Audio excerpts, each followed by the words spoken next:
संजय राऊतांनी राज ठाकरेंवर निशाणा साधलाय। राज ठाकरे चोरीच्या मालाचं चुंबन घेत आहेत असं राऊतांनी म्हटलंय। पक्षासाठी मेहनत घेतली असती तर चांगले दिवस आले असते असं राऊतांनी म्हटलंय। राज ठाकरेंनी केलेल्या महायुतीच्या प्रचारावरून हा हल्लाबोल करण्यात आला।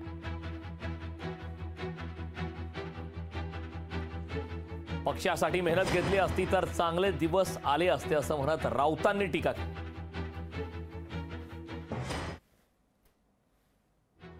ईशान्य मुंबईमध्ये तुम्ही जी नावं घेतली, श्रीमान राज ठाकरे असतील, नारायण राणे असतील, सगळे आले। तुम्हाला रस्त्यावरती उतरवलंय ना आम्ही, घाम गाळत आहे। राज ठाकरे यांनी स्वतःच्या पक्षासाठी इतकी मेहनत केली असती तर कदाचित त्यांच्या कार्यकर्त्यांना चांगले दिवस आले असते।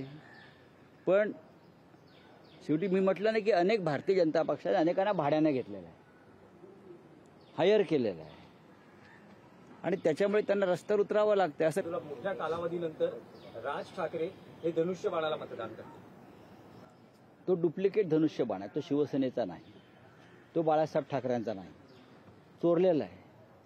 चोरीच्या मालावर ते हक्क सांगतायत। राज ठाकरे चोरीच्या मालाचं चुंबन घेत आहेत, कळलं का? ते नकली ओठ आहेत।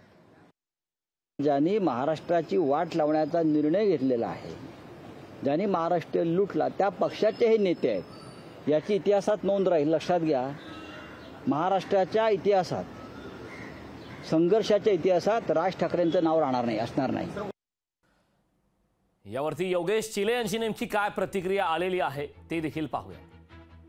संजय राऊत म्हणजे निर्लज्जपणाचा कळस आहे। बाळासाहेबांच्या शिवसेनेवर जर त्यांनी मेहनत घेतली असती तर कदाचित ते फुटण्यापासून वाचली असती, परंतु स्वभावाप्रमाणे ते शरद पवारांचे नोकर म्हणून शरद पवारांसाठी काम करत राहिले। आता राहिला प्रश्न, राज साहेब हे धनुष्यबाणाचा मुका घेत आहेत का, तर ते योग्यच आहे, त्यांनी धनुष्यबाणाचाच मुका घेतला पाहिजे।